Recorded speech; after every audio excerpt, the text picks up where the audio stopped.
It's that squad sound. This is madness.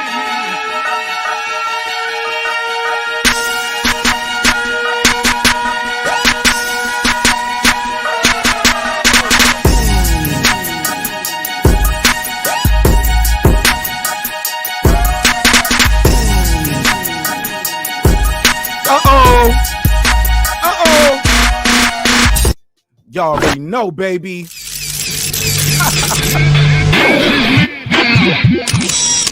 Yeah. What's poppin'? Yo, what's happening? You back in the lab with your man Marq Nash. He is I am he. Another great episode of Breaking the Beats. You already know what it is. You see the thumbnail. You see what's popping.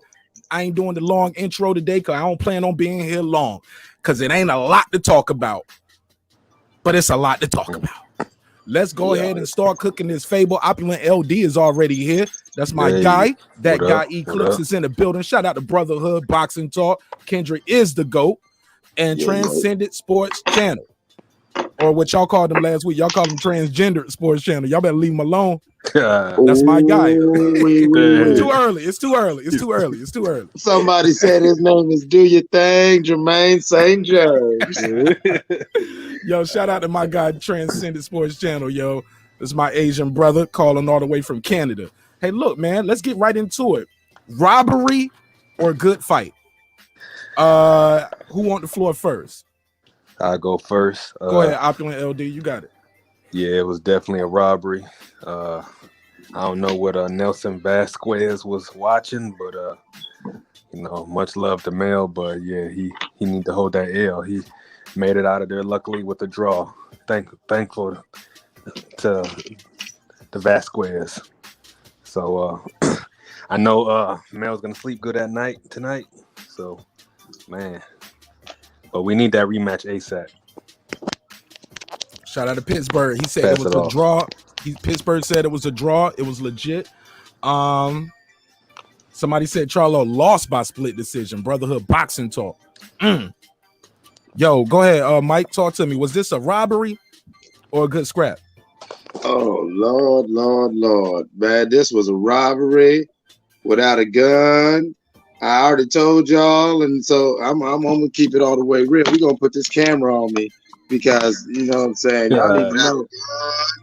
I already told y'all, and so I'm gonna keep it all the way real. Listen, man. What happened was that man Nelson Vasquez wanted to get home. He wanted to get home safe. Okay, that's all that's about, and I understand you, pimping. You ain't wrong. You got a family. They don't need you. You got kids to live for. Exactly. It's bigger than boxing, baby. Listen, man. Hey, look, everybody gonna be all right. Everybody get some money. You don't need to go through all this. Okay. Hold up, Mike. So are you telling me the judge that gave the score 117-111 was pretty much just trying to make it out of Texas in one piece? Hell yeah. Hey, listen, man. So sometimes you just gotta live. You gotta make pragmatic decisions in life. Okay. Listen, I'll tell you, everything's on film. So watch, they had about 6 big old dudes from Texas. I'm talking about them big, that don't even close their mouth. And the whole fight, they weren't even staring at the ring. They were just looking right at him. 2 of them didn't even blink. They were just staring him right at the face the whole time.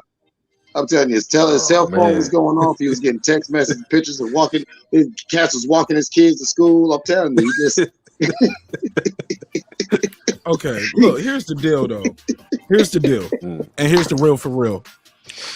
Maul, after round 2, looked a little gunshot to me. He wasn't pulling the trigger. He was lingering in the kill zone, not throwing shots that I thought was there. He was letting Castano back him to those ropes. His coach was telling him the truth the whole time. Stay off the ropes. Go ahead, Opulent LD. Yeah, he was leaning on those ropes, and Castano was definitely being dominant. And he made Mel look nervous in there, man. That's the first time I really see Mel that nervous. Like I said, he was gun shy. But like you said, I mean, it was a good scrap, but I got to get at the Castano. It was a robbery. Yeah, go ahead. Oh, I want to just shout out to the chat. Gentleman Game said rematch should be fire, though. I didn't hear Maul say I want the rematch. Yeah, I know my think- stream froze right there at the end of it, but I heard him kept talking. He was like, he's gonna be tough for these other guys. He was saying things of that nature. He was smiling. He didn't look like his brother was walking around dancing and shit in the dressing room after the fight, like they won. Yo, that shit was weird. Like they were happy to get the draw. Yeah, that was weird right there. Like, am I wrong? Maul, he seemed too confident that he got the win. When, like, what are you watching, dog? Man, I don't know. I know that's your brother, you love him and everything, but don't you got to keep a 100 with your brother? I would. Hey, I remember one time in the 90s, we snuck out of school and there was a big fight between my homeboy TJ and my other homeboy Pacho. Yeah. And there was a lot of dust and there was a lot of whatever. And after it was broke up, we drug TJ into the bathroom, and TJ threw a bunch of blood, snot bubbles, and braids, looks up and says, "Who do you think won?" I had to look at him and say, "Not you, cuz." But it's cool though. You fought. Yeah. Yeah, that hurt. When that hurt, you gotta tell that to your boys sometime. You gotta be, hey, bro, you stood your ground, but yeah. You good fight. Good fight. You gotta hold that hell. I'd be like, yo, you ain't run, though. You ain't run. Exactly. You ain't run, you got your shit off, though. You got your shit off. I like that left you gave him. Yeah. What's up, Derek Lincoln? Yo, it was good, man. Derek Lincoln, talk to me about this fight, man. Was it a robbery or a good scrap? Oh, nah. It was a good scrap robbery. Oh, shit. Good scrap and a robbery. Yeah. Damn, man. Derek. All right, talk to me. Who got robbed in your opinion? Oh, Castano definitely got robbed, man. I mean, for one, that you see the scorecard of that one boy, 117 to 111, man. Oh yeah, bro. Hey, let me play that. Let me play that Deontay Wilder cocaine sniff for that guy. Time for an opening comment. Well, where is it? Scar tissue, 47 stitches, plastic surgery inside and out. How's it holding? That boy on that does. He on that ooh-ee. Yeah, hey, look, maybe he was smoking weed before he went out there and scored the fight. But you know what Stephen A would tell him, right? Stephen A gonna tell him what? You can't smoke weed. Period. Yo, what's that you said?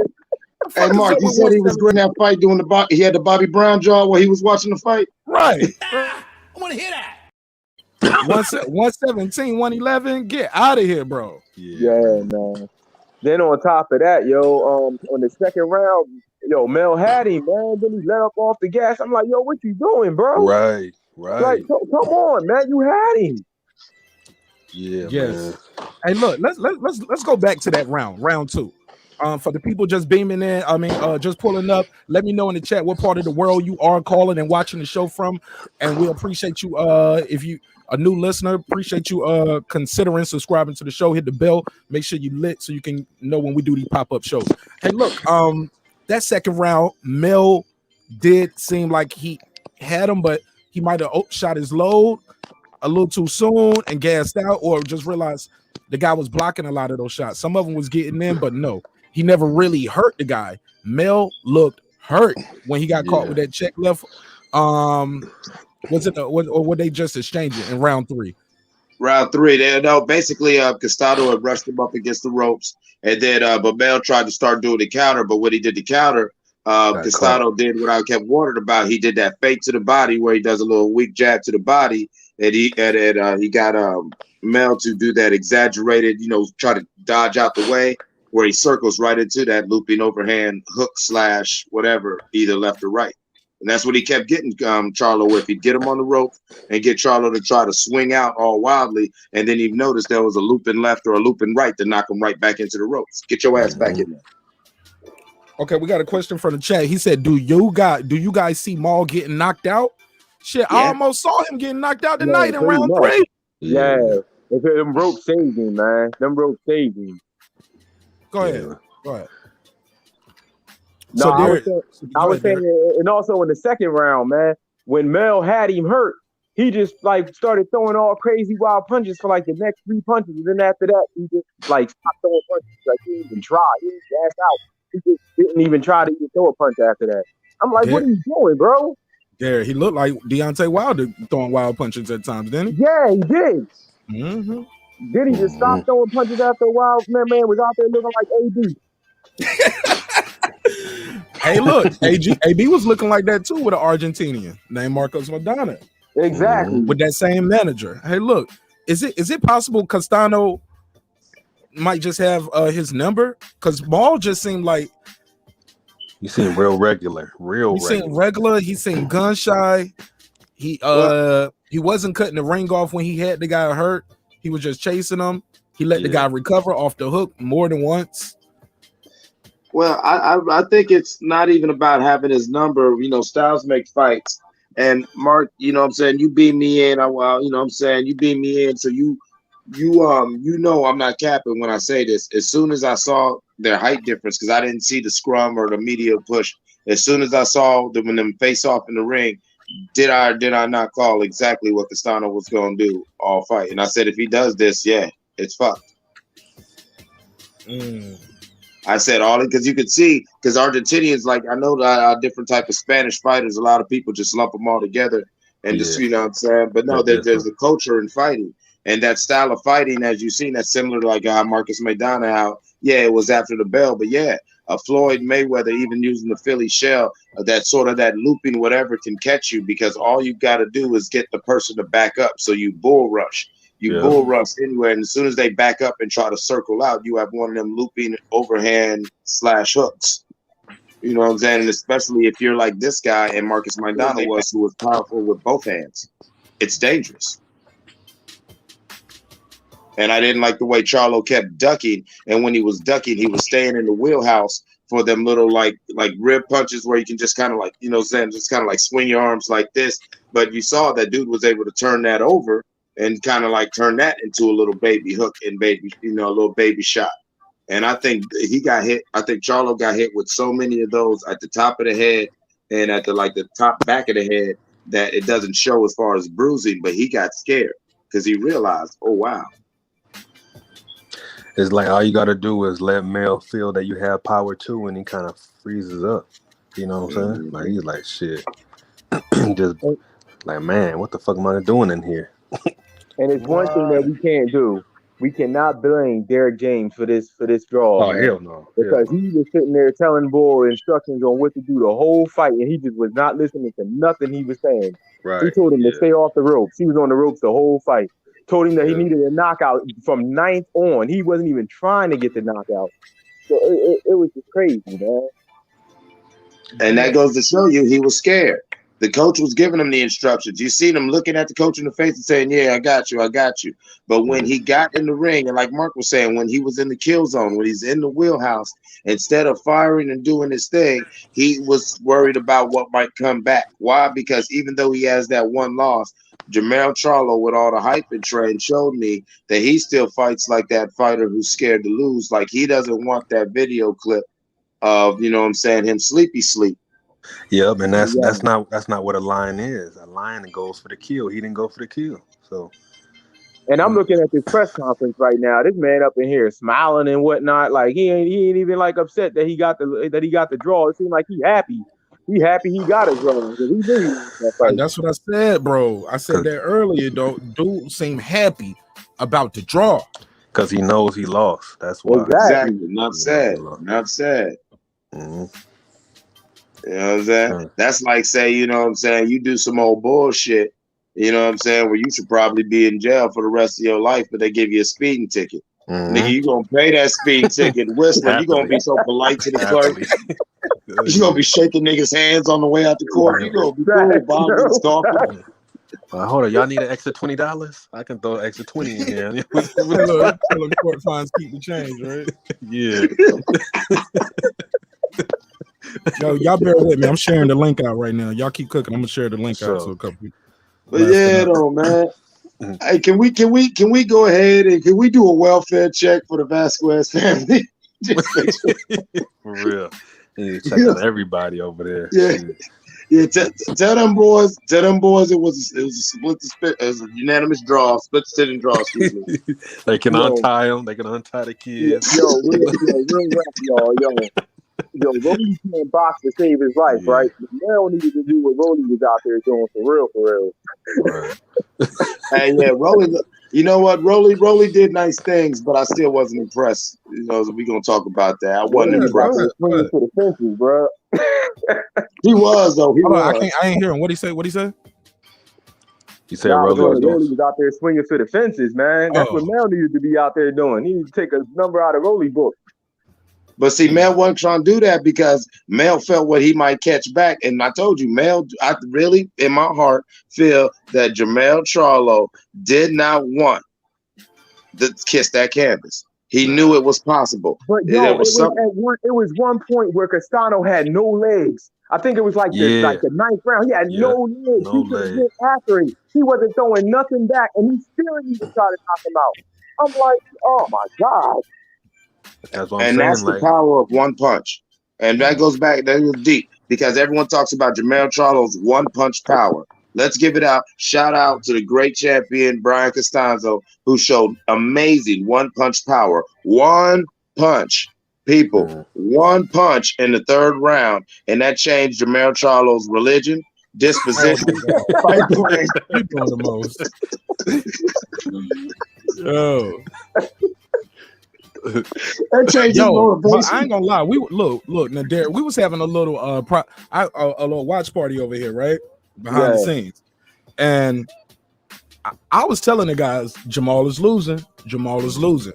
I mean, Jermell is losing. Jermell is losing, and I said, he gonna cry.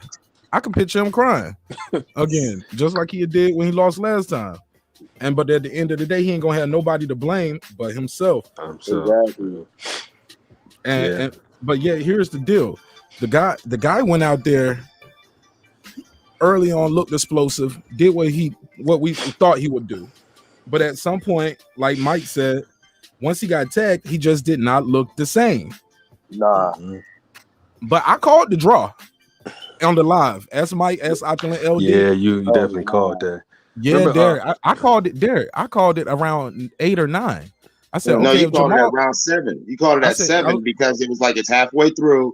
The only way he could fix this is he's got to get at least 4 of these. And then when it got to 9, you was like, well, I can see some of them rounds that a judge could give him. And then right before the call, you was like, I see the right that a judge can give him a couple of them middle rounds. Derek, I was sitting there. I was like, if he wins 10, 11, and 12, he can get a draw. Yeah. And then once it happened, I was like, I still thought he lost the fight. I gave Castano. I gave only rounds I gave Maul was round 1, 2, 10, 11, and 12. Right. In real time. I gave him 1, 2, 10, 11, and 12. I gave him the same things. Same exact ones. But and I gave so I thought Castano won, but I was like, you know what? I can see a judge somewhere giving the champion the unified champ in Texas one of those middle rounds. And sure enough, Nelson Vasquez loves his family. Yeah. Yo, y'all fool, that is a family man. Shout out to you. Yeah, man. What did y'all think of that Rolly fight, though? I thought Rolly was telegraphing that right hand too wild. I don't think he can go in. I don't see. He said he wants Tank Davis next. Excuse me. Let me put my popper stop up. Said he wants Tank Davis next. Tank definitely taking that fight next. Tank whoop his ass. That's a free meal. That's a free meal. What you think? Hold on. Y'all think Mayweather Promotions would feed Rolly to Tank like that? Nah, well, not. Rolly's gonna get fed to somebody. No. But look, he's a young champion though. Tank can really hurt this guy. Yeah, and Mayweather. Go ahead. Mayweather likes Rolly's dad, so he ain't gonna do that to him. But yeah, Rolly is just he fighting cab drivers and shit, basically. You know what I'm saying? So, hey, it is what it is. You know what? I used to have a lot of love for Rolly, but after when he got that belt, he like him thinking that he really won that. I can't stand that shit, man. I don't know, man. Like, dog, you didn't win that shit. Like, you really lost that fight. What was the Dominican cat, right? I forgot his name. Yeah.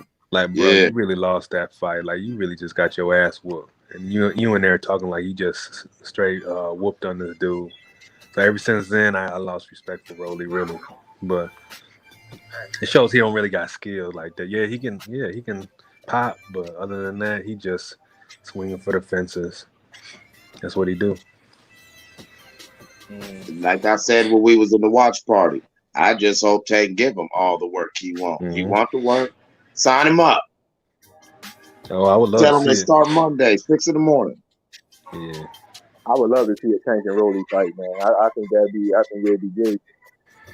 The build up definitely gonna be entertaining. The press conference would be awesome. Yeah.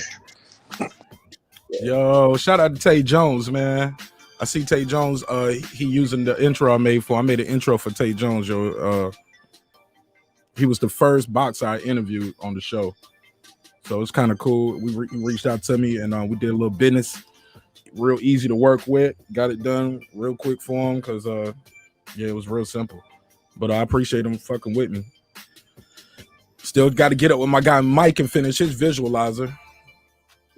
It's cool, man. I know you got you, man. Come on, man. You trying to ride a whole stampede of horses with one ass. What the fuck? But you know, there's a trick to that, though, right? You got to pick the lead horse. If you get the lead horse, the rest will follow. I'm mad as hell at Jermell right now, man. I bet $200 on a knockout, bro. You did? Hell yeah. Oh, mad as hell. That's Hold why up. I was so mad at the second round, man. I'm like, oh my God, he had it, man. Darren, hold this for me.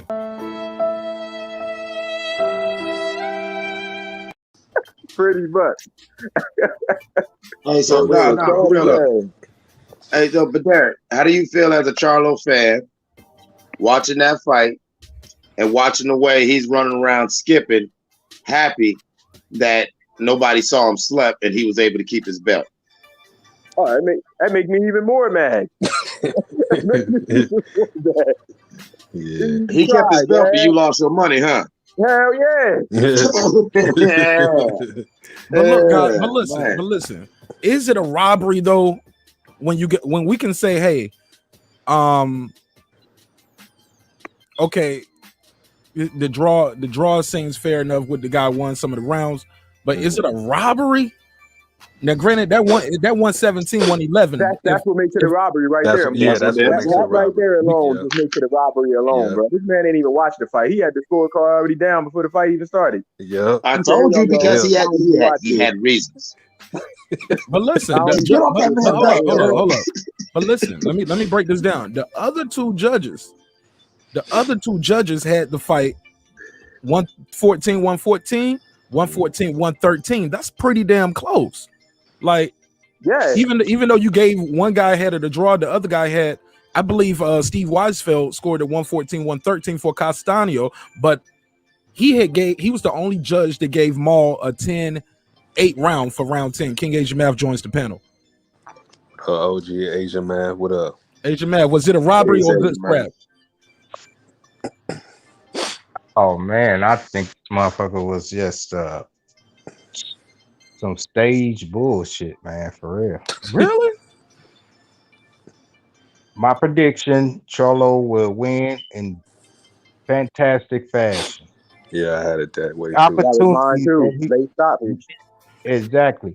Many opportunities he had from early on till the middle rounds to the championship rounds to get that dude up out of there. And he wasn't pulling the trigger. So if Charlo would have fought the fight that he fought in the first Harrison fight, he would have got him out of there. Yeah. So I did the only thing I walk away with this, man, is solidified. My era of the 70s and 80s, these cats can't touch that shit. You know what I'm saying? You can't even give it to them. But answering your question, was it's a robbery? I mean, that 117, 111, no, the fight was definitely close to this. Yeah. Say that last part again. Mike was coughing on that kush. What's up, Mike? My dog. They were trying to get on you yesterday. But that 117, 111, nah, I didn't see that. Even regardless of what I feel Charlo was in there doing, the fight wasn't that close. I mean, the fight, you know what I'm saying? It wasn't that far, apart. Exactly. The fight was definitely close. And that dude was coming forward, and I figured he'd be a volume puncher in there. But like I say, Charlo had a lot of times to make him pay for that, and he just decided to, hey, I'm gonna fight these ropes. So I don't know what the fuck going on. I don't know. Maybe it's the new baby or something. I'm not giving excuses. You know, that's not what I'm gonna do. You know, he should have had my prediction streak steady going strong. He train wrecked that motherfucker. So shit. Hey, look, I gotta disagree with DJ. He said it wasn't a robbery because it could have gone either way. So I'm good with the draw. Just run it back in December. I don't see how Charlo was winning that.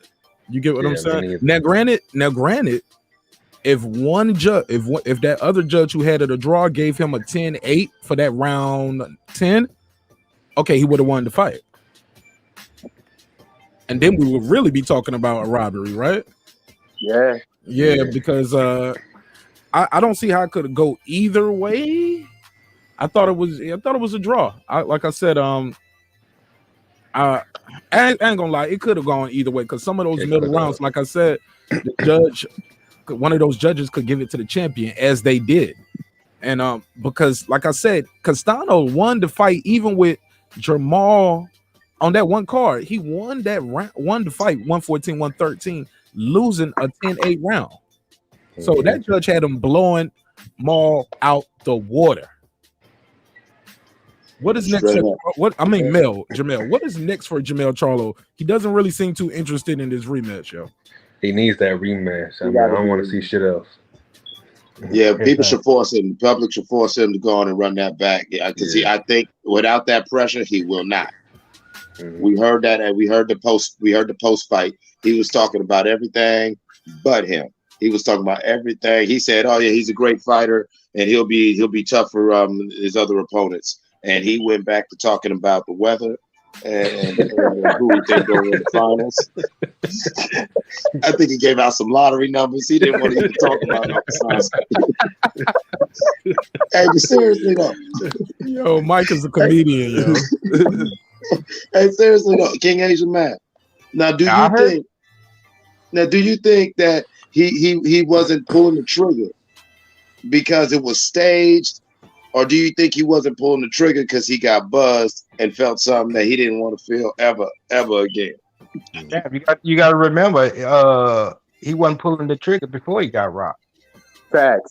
Ooh, bomb. That's why I asked you. Yeah, that's a hell of a perspective. Yeah, that's what I was saying about the second round when he had him hurt. He wasn't even pulling the trigger then. Had him hurt, didn't even try.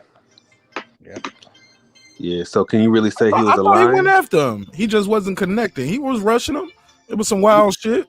He threw about 3 wild punches and then he stopped throwing punches. And then his accuracy, it's like it's off. That's not look. I'm not gonna say I know anything any more than what y'all know when it comes to this boxing shit. I did fight amateur. I done seen this cat fight. His accuracy was never off like that. Yeah, it was against a game person like that. That dude got a big ass head target. How in the fuck, nigga? Right. And that shit disappointed me. For real. Castano do got a head on him though. I remember I was looking at the win. I'm like, damn, he got a head. So that's a big ass target. Man. Hey, shout out to Casual Base Guy. Thanks for pulling up. If you're new to the channel, please consider subscribing and smash that bell so you can be one of the first ones to get the content when we drop these videos. I appreciate you. Listen, man. I don't know what's next for Jermell Charlo, because how much better can he do than that? Because he was trying. For some people was in the chat saying, I think this was set up so they can come back and do a pay-per-view. I don't think I think Castano was really trying to get him. I think Maul was doing the best he could with the guy who was in front of him. The guy tagged him good early on, and his game plan kind of changed because he was getting caught with the shorter, crispier shots in those exchanges. But I see him fighting one of his mandatories. I don't see him going in there saying, yeah, let me run this back right away. He might say it on camera because he's supposed to, but once he didn't even do that. He ain't even doing that, man. You say he ain't doing that? He ain't doing that in the post? Oh, I'm sitting here watching the press conference right now. He ain't saying nothing about bull. And I mean, it's done now, but Derek James is over there looking pissed off, and he over there all smiles. Exactly. What did I say, Derek? He was talking about everything. I bet you he had a plan to cure COVID. Oh shit, Broland Blogger said Mel needed the second water bottles. He needed that Gatorade bottle. Shout out to Cam from the boxing section. Just pulled up. Go ahead, man. How you feel?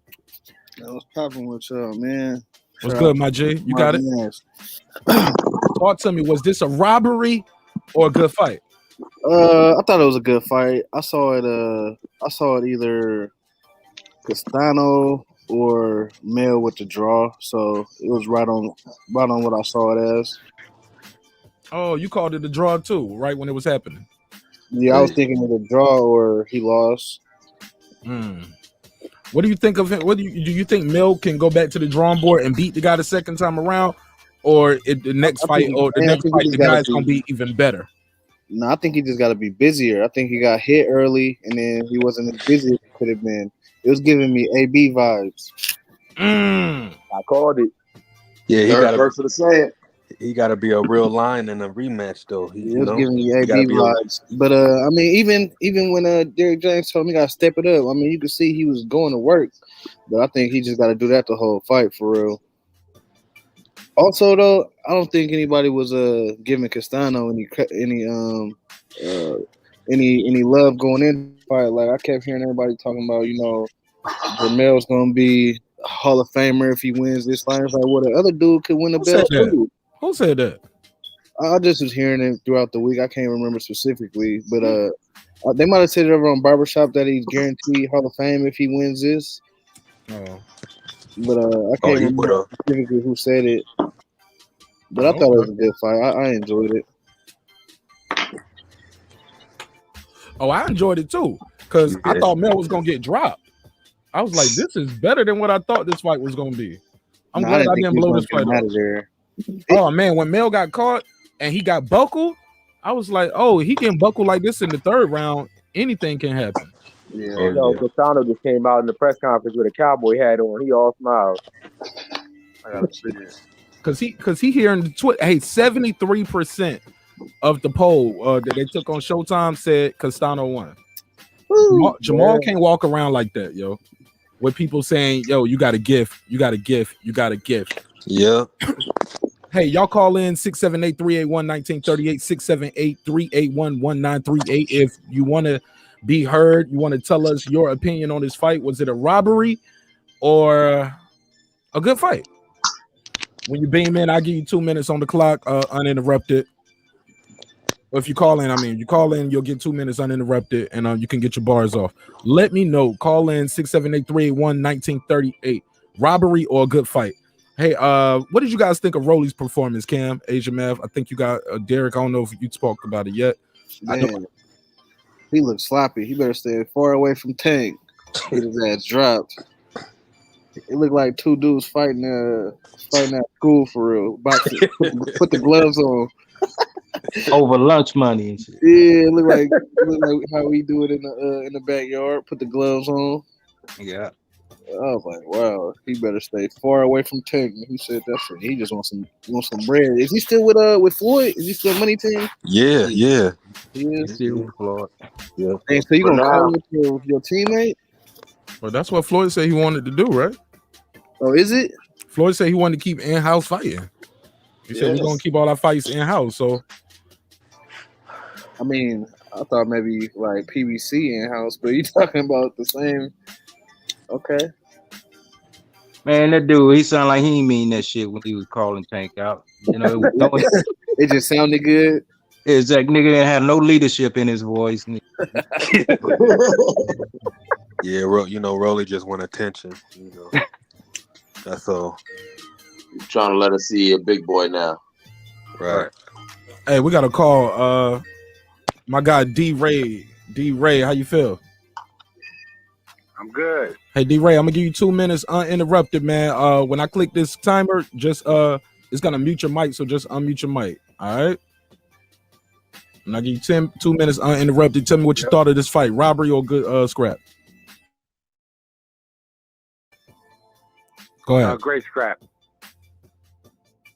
Okay, but I'm wondering, man. Now, is it that Mel doesn't listen to his coach? As far as his coach telling him to stay off the ropes and use the jab, go down to the body, or do you think that he was weight drained? And I think I already got that TKO, bro. I holler at y'all. Everybody subscribe, like, and share Marq Nash all over the world. Peace. Hey, man, where that turban at? Yo, he said, where that turban at? About my goddamn head wrap now. And ain't even a turban. That's a smile. Oh man, Mike, you know it's all love though. You know it's all love, my G. I know, D-Ray. Shout out to you. I'm fucking with him, man. It's all Yeah, good, man. absolutely. Yeah, man. Damn, I forgot what he said already. Yeah, he said it was a good fight. That's what he said. He said good fight. Somebody said I'm not gonna talk down. What did he say? I'm not gonna talk down on anybody who thinks Charlo won. I'm one of the people who thinks Canelo best Triple G both times. Hey, look, I ain't trying to talk down on nobody, man. Like, you think somebody won, you think they won. That's your opinion. I'm not here to change your opinion. I'm just here to provide a platform so you can voice your opinion. How about that? That sound fair enough, right? And I ain't trying to shame you unless you're wearing a turp. No, I'm joking. No, it's too early. I'm leaving it on. I'm leaving it alone. I told y'all my wife heard that shit yesterday. Hey, man, where that bucket had at? Where that rusty ass bucket had at? Oh wow.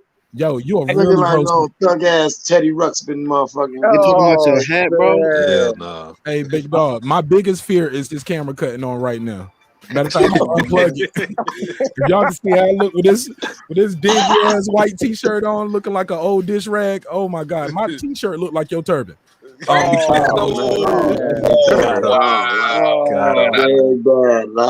Listen to this. Hey, look, somebody said it was man. a crypt. Hey, look, remember I said it looked like a picnic table pattern, but it was blue. Somebody said it was a cryptnik. He had a cryptnik. Shout out to Hey, Tank. that's what, hey, you know, you gotta celebrate Christmas. Merry Christmas, nigga. That was Tank the Sweet Signs Examiner yesterday. Hey, look, man, we got a packed panel over here. Shout out to the Boxing Lounge. Shout out to my guy DJ. Met DJ when he was here in Atlanta. Took a picture with him. He's a cool brother. Glad to meet you. Glad to know you, brother. Go ahead. Boxing Lounge, I believe you pulled up first. Was it a robbery or a good scrap in your opinion? It was a good scrap. It was a close fight. Maybe we can, like, I know boxing is subjective and everybody has their own opinion, but can we get like some objective metrics? Like, my bad. Unmute your mic. I gave you the 2 minute. Uninterrupted. You just pulled up. Go ahead. Oh, right. So we're talking about how, yeah, like everybody has their opinion and not trying to talk down to their opinion. But can we get like some objective metrics? Like, if a fight is if it's a close fight, how can it also be a robbery? Like, I can understand, like, okay, your guy didn't get the nod, but just because your guy didn't get the nod, the guy you think won, does that mean it's a robbery when it's obviously a close fight? The scorecard, bro. Let him keep cooking. Let him keep cooking. Okay. Man. I'm just saying, like, regardless of the scorecard, like, what happened was it was a draw. What we saw was a close fight. So how could there be a robbery? Time. All right, DJ. All right, let me let DJ get his opening statement off and uninterrupted, please. People be listening, they be waiting to get their bars off. And it's real easy to forget your spot and your train of thought. Especially late at night. DJ, I'm gonna let you have your opening statement. Sorry for the people I didn't put the clock on and let y'all get y'all 2 minutes uninterrupted. Just trying something different, especially when the panel start getting packed. DJ, when I click this, it's gonna mute your mic. So unmute your mic. You got 2 minutes uninterrupted. Get your bars off, and then we can have a conversation. Unmute your mic. Unmute your mic, DJ. Yo, I got it. All right. First of all, what's going on, fellas? Man, I was watching the fight and I felt like Charlo won the first 3 rounds, man. I felt like he dealt with the pressure well. He caught him and hurt him in I believe the second or third round. And from probably round 4 to about round 8, I felt like Castano really turned up the heat on him, man. He was throwing a lot of combinations and it seemed like he was timing Charlo's jab every time he threw it. It seemed like every time he threw that jab, he'd come back, throw a hook to the body or throw an overhand right, just doing something to throw his timing off, and he kept backing him up because I believe after that second or third round when he hurt him, when Charlo hurt Castano, I believe Castano realized, he can't hurt me. So I'm just going to walk him down and see what happens. But I was talking to my buddy Santos, man. Y'all probably all familiar with Santos. I called him right after the fight, and I was like, that kind of remind me of that second Ricardo Mayorga and Vernon Forrest fight, man. That's what that fight reminded me of, and I wasn't disappointed in the outcome, but Derek James was really, urgent in that corner. He had a sense of urgency, like, yo, you losing, yo, you need a knockout, because I believe he knew the fight was close. And in championship fights, man, you can't leave anything to chance, man. But I wasn't disappointed with a draw because I felt like it could have gone either way. Once they said they won 14, I was like, yeah, somebody about to be real disappointed right now. That first scorecard, but that 117, 111, there's no way in hell Charlo won 9 rounds. And even moreover, there's no way in hell Castano only won 3 rounds. You're not about to tell me that. So, it was a good scrap. For sure. Yeah, it was. All right, well, let's break down. I don't know who that TV that is. It's real loud though. Who is that? DJ, is that your TV? No, sir. No TV on. That's not It's Cam. Hey, look, I went through. I found who was. Hey, look, all I got to do is start muting people, and it'll go away. It was Cam. Cam had the TV and shit going on, watching soap operas or something over there. Hey, look, man. Let's unpack some of those things. Boxing Lounge and DJ was saying right there. Do anybody agree or disagree with what they were saying? I'll start with what Boxing Lounge said. I'll unpack that first, real quick, and I'll pass the floor around. Hey, you said it can be a robbery and a close fight.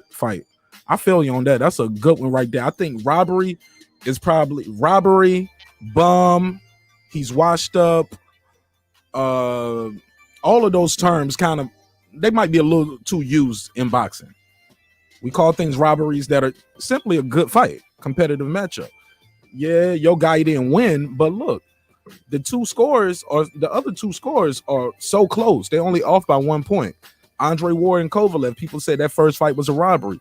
All 3 judges had the exact same score, the exact same rounds, and it ended damn near the same way. Like, I think everybody had it 114, 113, or 115, 113 for Ward. I think he won by 1 point on all of the judges. Correct me if I'm wrong, but come on, bro. It's a close fight. So I get you on that. To unpack something, DJ said, yeah, Derrick James was telling him everything that he needed to hear, and he just couldn't execute. Execution is the toughest part of any of this thing, man.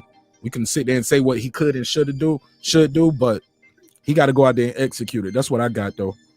Y'all got the floor. I do think we could throw around the term robbery simply because of the one judge's card. You take that out there, and then everything you're saying is valid. Yeah. There's a valid point that I'll concede to you, minus what was that guy smoking or what sort of pressure was on his neck. As far as Raleigh and Floyd Mayweather want to keep everything in-house, that's actually very genius.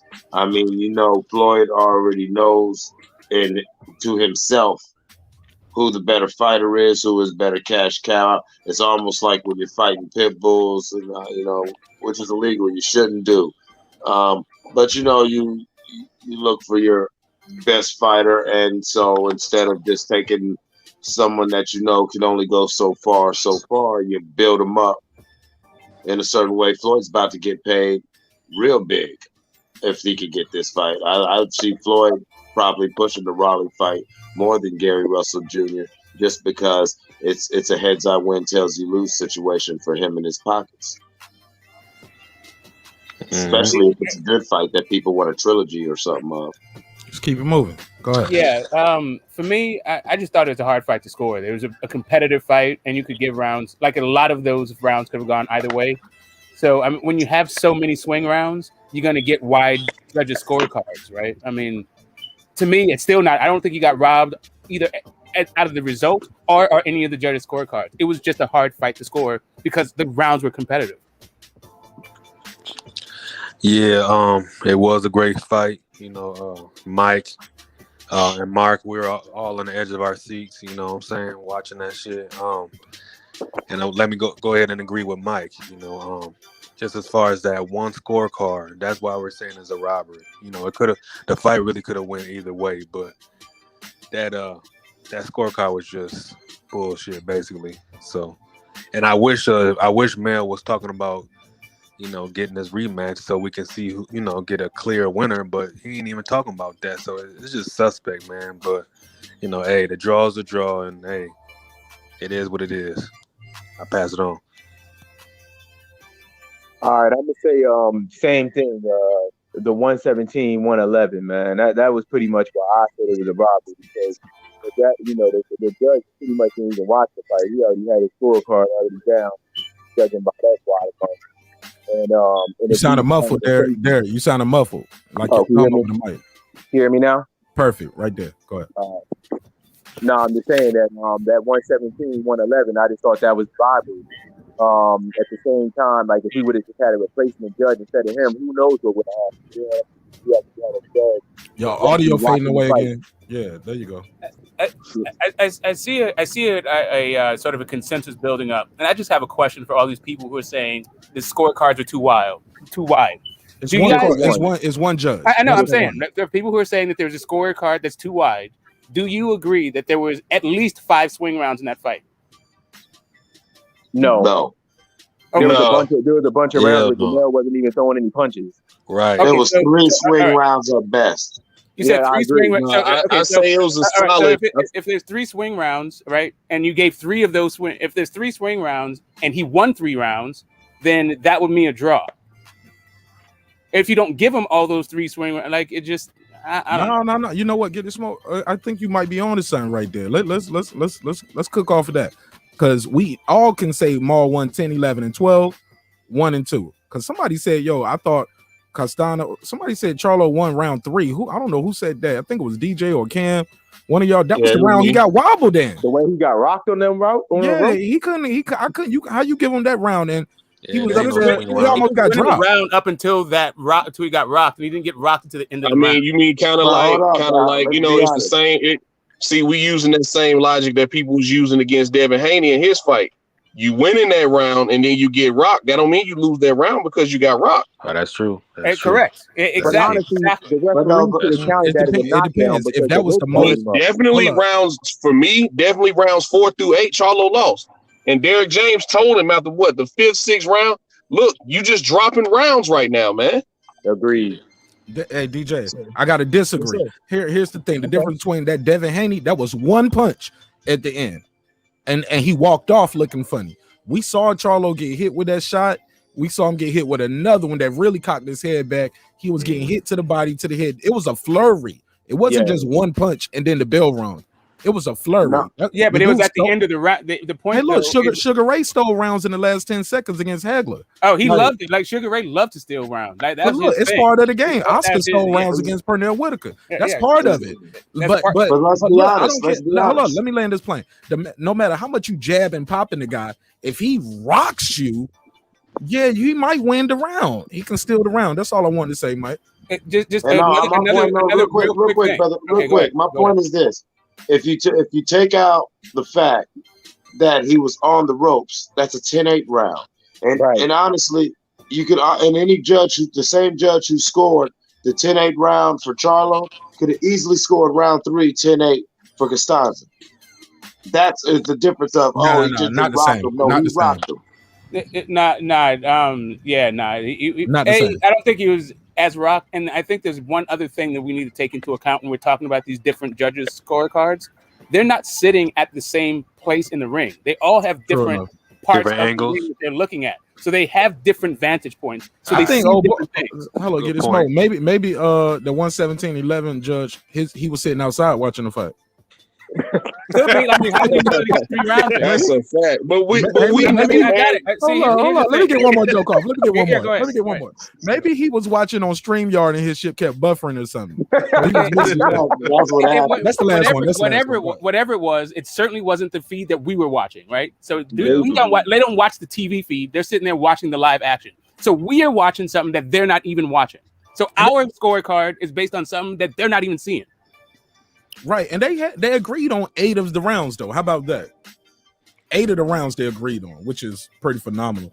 But let me do a quick poll with the panel. Who on this panel, other than DJ, gave Charlo round 3, even though that was the round he got wobbled in? And y'all let me know in the chat. Did y'all give Charlo round 3, even though he got wobbled? I thought it was swing round because he got wobbled. That was kind of like that. I didn't give it to him one way or the other. You didn't give it to Castano or Charlo? I didn't give it to either one. I just called it a swing round. I felt like Charlo had more. He had the better work for longer of the round, but ultimately, Castano did the better work in the round. So, I mean, it's a toss up, and that's what I'm saying. It's stuff like that. Like, how do you? Caught me in a circle right there, man. I'm just saying that's what makes when you have competitive rounds, you have to go to these hairs that you got to split. Was it effective aggression? What was it aggression effective? Was his defense on point? Was it like you have to go to these other things when the punches don't tell the story of the round. But the judge got to put 10 or 9 down for a guy. I know that's what I'm saying. Put yourself in that judge position if you can. I mean that's what I'm saying. Like each judge, like for me, I thought that that Charlo took the round, but I could understand. Like I'm not gonna be okay. So you would be mad if somebody else said Castano, right? Yeah, yeah, I'm just saying it's competitive rounds. That's cool. It's a simple question though. Hey, Asian Mav, did you give round 3 to Charlo or Castano? No, I clearly gave that one to Castano. I feel like the effective aggression went both ways, and the determining factor was Charlo getting rocked. Okay, Marq Nash, what? Yeah, I gave it to Castano. Opulent LD, who'd you give round 3 to? Castano. Mike. Yeah. Who got round 3? Castano. Derek, who got round 3 to you? Castano, because to me, I feel like when he got rocked and he fell up against the rope, actually the referee should have started the count. Exactly, that's my point. If it was most refs would have probably started the count. If you would have seen him, go to the replay. I'm not trying to argue, but go to the replay. His eyes were glazed over, and that's how he caught them other two, the other left and the one to the body, because he was already sleeping. That's why he was timid. All right. So if for the ref to start the count, it would have been that the ropes were holding him up, and that the ropes that's what happened. The ropes weren't holding him up. So the rope did hold him up. He bounced off. He bounced off the ropes. He wasn't falling down. He bounced off the ropes. And if you go back and watch that, the second shot, if you go back and watch it as well, like the second shot actually woke him back up. I'm saying that I saw Jermell Charlo dip down, right? Like if you are rocked and you're knocked out, you can't like dip down. Like your legs aren't there. I saw him like using his knees, bending and like evading shots all the way up until the bell rang. Like, did you see the way that Mike Tyson dropped when Lennox Lewis dropped him, where he got hit and did the delayed reaction? He buckled his knees and he did like his normal Tyson drop, and then he fell. Like sometimes you get hit in the middle of your motion. You have delayed reactions to a punch. Yeah, definitely you can have delayed reaction. I'm just saying that Maul Charlo, like, and that's what I'm saying. Like, if what you guys are saying is the robbery, he got robbed based on these kinds of rounds where it could have gone either way. Like, these are controversial. Like, this is not a clear-cut round for Castano. You can give it to Castano, but you could also give it to Charlo. I think you can reasonably say that, yeah, Charlo could have won that round. Yeah, it's all subjective at the end of the day. But, yeah, I think Castano got that. Interesting, fellas. Interesting.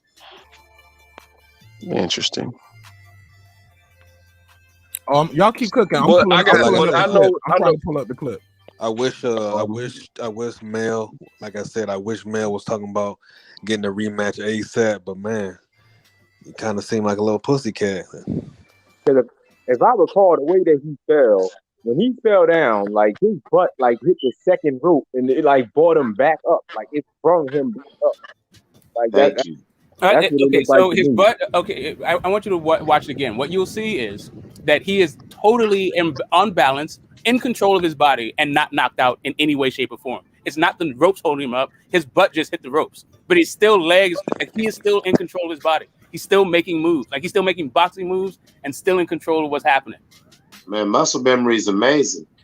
I mean, not good, but I'm talking about muscle control. I'm talking about loss of control versus muscle memory. He went down and kept his balance. If you are hurt or knocked out, you cannot be bending your legs and hold your balance. Like I disagree. I disagree for one reason. You may not believe me. I don't care. But I once won a fight. The only time I was knocked out on my feet, and I was able to get off a chokehold and choke the dude out. I woke up to everybody saying, "Hey, let him go, let him go, let him go." And I swear on my kids, after that nigga hit me, everything went black, and I was a bell ringing. Until I heard people saying, "Let him go, let him go." My muscle memory, I just choked him out. That nigga hit the shit out of me. It hurt. No, all right. So I think that we're talking about two separate things now. Then No, because what you're somebody talking can, a about, boxer can still, hold a on a boxer can second. still evade. Hold on a second. What you're describing is being concussed. That's a different thing than being knocked out. Okay. Well, possibly. I'll go with you on that. I'll go with you there. Either way, them ropes saved that boy ass. I'm saying if the ropes wasn't there, he would have fell down. I'm not saying he got knocked out, but he just would have been knocked down. That's all. Let's say if he was in the middle of the ring. You can say this. Go ahead, bro. My bad. Let's see if he was in the middle of the ring and he got hit with that. He would have went down, right? Oh, absolutely. Okay. I got a question for y'all. What was the odds of what was the line for a draw in Vegas? What was the odds? I don't know. I don't know, but I don't think nobody hit it. Yeah, nobody hit that. Smoke, you say who you say wasn't hurt? Okay, somebody said, okay. Did I say he wasn't hurt or did I say he wasn't knocked out? Like I like how guys just try to like spin into the atmosphere. Like all I said was the dude didn't need a standing 8 count. Now it's like, hey, who said he wasn't hurt? Like you said he wasn't hurt. No, I didn't say that. I didn't say the shot didn't hurt him or nothing like that. I said the ropes didn't hold him up and he wasn't knocked out. Yeah, I don't think he needed to stay in the 8 count. I mean, but if y'all remember, Barrios hit Tank the same way, and he kind of bounced off the ropes the same way. So should Tank have gotten a standing 8 count? That could have been a 10-8 round. Hey, dude didn't wobble. Dude didn't wobble like that. He was wobbled on his feet and still blocking punches and dancing. But they was able to say they gave it a 10-8 round for Charlo. See, I don't agree with that 10-8. Exactly. I'm with you. As I say, if you want to talk about the person who was really hurt, there was only one person I saw who was really hurt, and I saw a person who was tired, but the aggressor wasn't being aggressive, so he was safe. That's why it's a draw. I forgot about this work Castano was doing in round 2 right here. Round 2, he was doing some good work. Oh yeah, until Charlo blasted him with one. And then he did it. That was my biggest takeaway. I got to give Castano credit, man. He did a great job countering Mel's jab all night. But it was the kind of it's more about what Charlo didn't do. And so we're having this conversation, and it's so much of a backhanded compliment to obviously a champ who got and deserved his belt for a reason. And some would say deserved a victory tonight, and he deserved to be the unified, champion. But we're not talking about that. We're still talking about this guy and what he didn't do, and the fact that he's acting like he doesn't want this rematch. Well, I think that maybe some of it comes from the fact that we don't speak Spanish, so we don't really know what Castano said after the fight, but we do know what Jermall said after the fight. Part of it, I mean, Castano. Well, no, he also said in English, rematch, yes. Go back to the post. But that's a question posed to him, right? That's not him saying, "Give me rematch."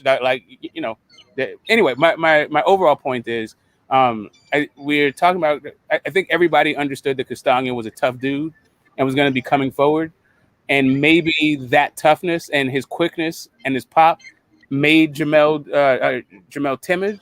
And he couldn't commit to the jab and keep the fight in the center ring where he was having this the most of his success. Maybe that is a credit to Castano. I'm not quite sure, but whatever it is, there's something about Castano that he has the ability to get his opponents on the ropes and then bang on. I'm gonna say this. I think they all was pretty much answering the questions that was posed to him after the fight for the most part, but that one question right there, he didn't need no translator for that. As soon as Jim Gray asked, he said, I hope, rematch, yes. He didn't need no translator for that. He jumped right on that question. And he said that in English. I think he's gonna go into the fight. I'm hearing some Tweety birds somewhere. Somebody got some birds tweeting. Y'all hear that? Yeah, I've been hearing it. I was wondering who that was. I was looking around my shit. Like, is there a bird in my shit? Who got a damn parakeet? That's me, man. I'm standing outside. Yeah. Okay, DJ got the damn parakeet. Nah, you got pet parakeets in there. Let me find out. Man, I ain't got no pets, man. They too much like kids, bro. And you can't never get your money back. You know what I'm saying? They're gonna need you forever. It's like having a disabled. They can't go get you a glass of water. They can't go lock the door. They can't bring you the remote. None of that. So right. And they track mud through the house. Yeah, man. They all scared to death because that owl is out tonight. Oh, that's shit. what that is. They trying to warn each other. Oh, that's what it is. How about that? Well, look, man, I'm gonna let y'all know the dude Castano is a special fighter. I think he's gonna go into this next fight even more confident. I think Jermell has a lot of things he can do. I know earlier I said I don't think he can do too much better than this, but I think he can go back and look at his tape and do way better than this. But also Castano is gonna do way better. Jermell shouldn't have let him keep getting him on the ropes.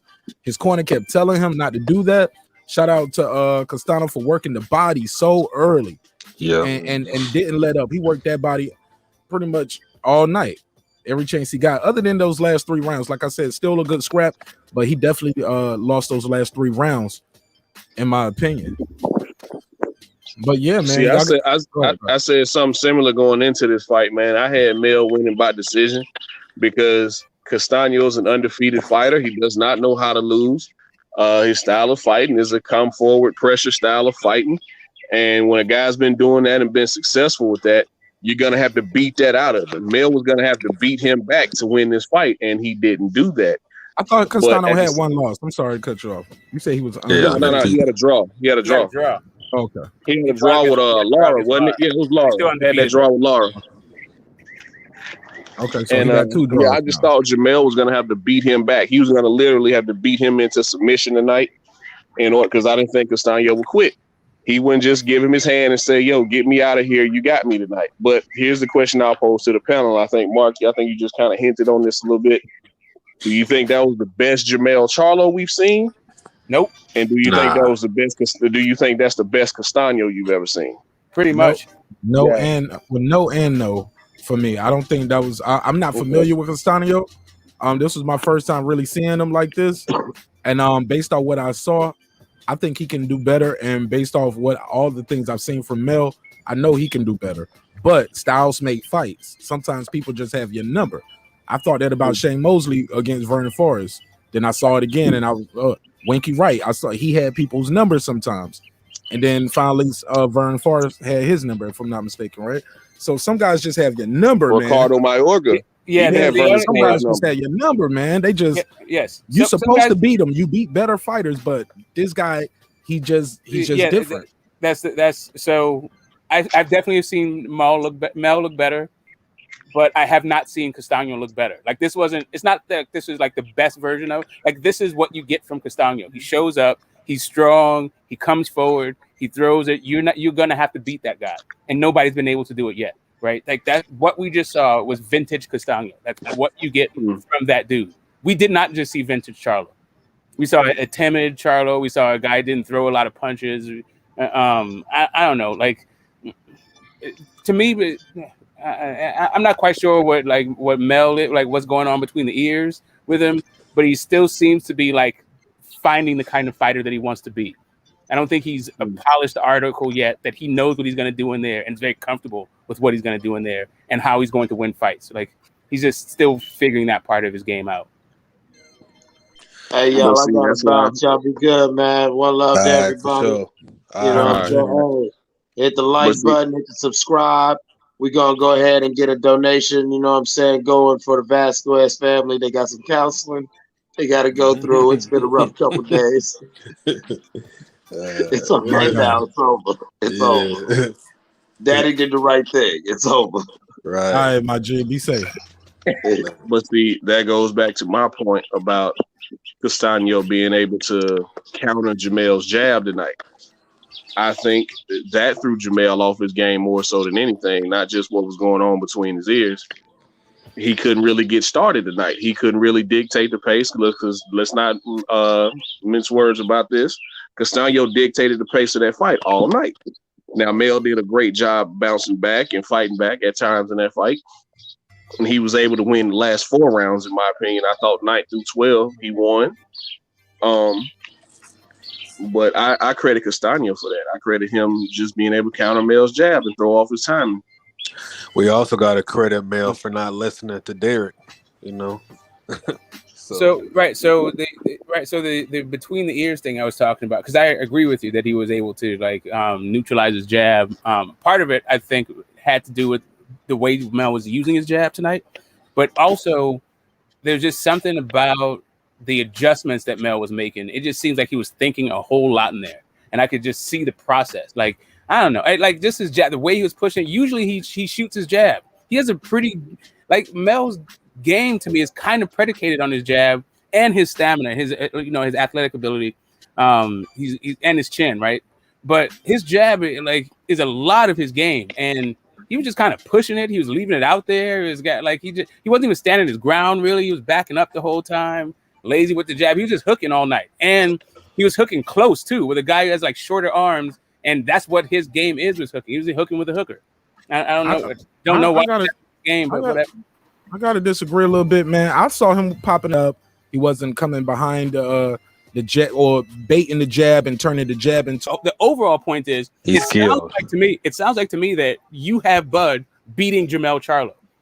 That's cool. Like that's cool. I don't necessarily want to see that fight because I'm a real big Bud fan, and I don't think that is a fight that behooves him. I think that Errol Spence is too big for him. So definitely, I think Charlo's too big for him. But it doesn't mean that Terence Crawford ain't great. Like he's a guy that came up from 2 lower weight classes. That's all. And you talk about guys who maybe end up their career it's like super middleweight. I don't expect Bud to end up at super middleweight. I would say that Bud beats him for the simple fact of his skill, his talent, and the fact that everybody believes that Bud will get washed so easily, just like they thought Casado was going to get washed so easily. And Bud is not going to let it go to the end. Even if it's the last round, Bud's going to knock him out automatically. If he gets him hurt, he's going to finish him. Bud is a finisher. He's going to finish you like Mortal Kombat. So it's just that simple. So because not even the fact if Charlo came in and took Bud seriously and thought, well, this is going to be my toughest fight, period. Which shout out to Blue Blood said that even Blue Blood said that Bud will be his biggest name on and one of his toughest fight of his career. So Bud came in that guy was way bigger name than Bud Crawford. His very next fight is a bigger fight than Bud Crawford. Okay. Well, people who've been in boxing don't believe that. And Charlo actually don't believe that. That's why he told him, don't worry about fight somebody else. I'll fight you, but fight somebody else and leave me alone. Why would he tell Bud to leave him alone? Because he knows that Bud is a little dude, quote unquote, but that little dude will mess you up. I missed the first part. Like who said leave me alone? Charlo said, oh right. Yeah, because he's fight EJ. Fight okay, hold on a second. Hold on a second. Fight somebody else and leave me alone. Leave me alone. Cool. Right. Correct. So, do you think he's saying leave me alone because he's afraid of Bud Crawford? He respects the fact that he can fight. Okay, now I'm just asking. Do you think that Charlo is saying? Do you think that Charlo is very slick with the mouth and very reckless with his mouth? Hold on a second. I think you're misinterpreting what Charlo. But what he say he will do to Javante? Let him talk. Let him talk real quick, one at a time. Go ahead, sir. I think you're missing. Oh, sir. Okay, cool. Yeah, go ahead, sir. Because he was trying to say something, and you kept. I think, like you was doing that while he was talking. No, I was hear what he was saying. I couldn't hear what he was saying. I was just saying. Hold up, big dog. Yeah. Let him at least finish his thought, because I can't even hear him. And then you can counter punch and knock him out if you got the jab for it. No, I mean I was just making a different point. I just wanted to find out who he was saying. He was talking about Charlo. I think he was trying to answer your question, and you kind of cutting him off. But it's all love, though. We've been cutting people off all night. Go ahead, Sir Senior. And let's get it. Yeah, I was saying that Charlo said that, and look at the energy when Charlo talks to a different type of fighter and a different type of person. Look at the energy change. He'll still be riled and ratchet and all that extra stuff, but he'll always say when somebody who he thinks is going to give him that good work or he can't beat easily or at all, he says he got shooters and hitters and quitters and flippers and knickers and all kinds of stuff. Oh, I got a homie for you if you come with that crazy stuff. that was his way of telling Bud, EJ is my homie, I got for you. Because he even said EJ pretty much handles him in the ring, and he hits just as hard or harder than him. So he thinks EJ is a harder hitter and a better fighter, especially because EJ is supposed to be a shorter, smaller person. So with that being said, yes, I think blatantly by his history and how he responds to people, he understands that Bud will give him that work. Does he think he probably could beat him? He thinks he can beat everybody. But very simply, he knows that that would not be the easy route like fighting anybody else. Okay, so that was not it. That was not a quote for respect. That was him sunning him, telling him that you are too little for me. You're too light in the ass. The same thing Bud told him, and that you are punching way above your weight right now. Like, he was not at all intimidated by Bud, respectful of Bud, scared of Bud. As a matter of fact, like, I'm a huge Bud fan, but now I am like, it sounds like from what you're saying that Bud can just choose when he's gonna knock people out, right? Like, he can just walk in there and like, hey, you know what, Spence? Yeah, I'm knocking you out. Charlo, yeah, I'm knocking you out. Because like, if Bud is the best thing at 154 too, then yeah, he just needs to be up there. Like, there's no reason, if what you're saying is the case, that Bud should be fighting some scrub at 147 next. Should not be happening. He should be dominating between 147 and 154, depending on what fight is available. Exactly. What fight is available? Because if you look at the fights, if you look at the last 6 fights, if you want to compare him to EJ, who's EJ been knocking out his last 6 fights? If you compare him when he even fought Mikey Garcia, he couldn't get it done. It's so many people where EJ couldn't get it done. Bud is going in here and he's knocking out everyone. He's knocking them out. He has more knockouts than EJ got fights. Okay. So you do realize that there's a difference between like level of competition, right? Like, you're not just going to just go like, this guy's knocking him out and this other guy's not, and then ignore who's getting knocked out and who's not getting knocked out, right? But they current. It's not like Mikey Garcia's getting knocked out. All right. So here's the thing: Kell Brook, Bud is not the first person to stop Kell Brook. Bud is not the first person to stop Amir Khan. Bud is the first person to stop like Jeff Horn, sure, but like Bud went the distance. A white boy. Hold on. You're not. Stop. You're not telling the truth. I'm just saying. You're not telling the truth. Okay, let me. Can I finish my point? I gotta interject. Go ahead, fam. Victor Posto was undefeated.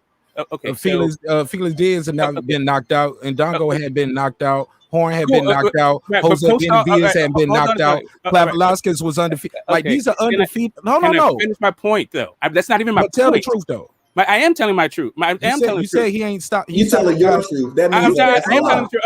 Okay. Here's the thing. He's stopping guys who already been knocked out. Right. I named about 5 or 6 guys. I didn't say God. I didn't say that at all. I said that other people stopped Kell Brook and other people stopped Amir Khan. I said that nobody stopped Jeff Horn, and also he didn't stop Postol. Those are my points, not this other thing that you're like taking me down the road on. Well, my point is, if you want to talk about even the guys you just named, Diaz, Green Machine, I'm never going to remember this dude's name, regardless of what happened in the Bud fight. All I'm saying to you is those people are not on the same caliber as a Porter or a Garcia or a Kell Brook even back then, or even a Pacquiao right now. Like, none of those people are. So which Garcia? You talking about Danny or Mikey? And even Mikey Garcia. Like, nobody one of them did shit at 147 though, right? Let me finish my point. Nobody did to Mikey Garcia what Spence did to Mikey Garcia. Right? Literally nobody's done that. Like, plenty of people. What do you do? Just jab him all night? What do you do? What did he do? Okay, did he what he did.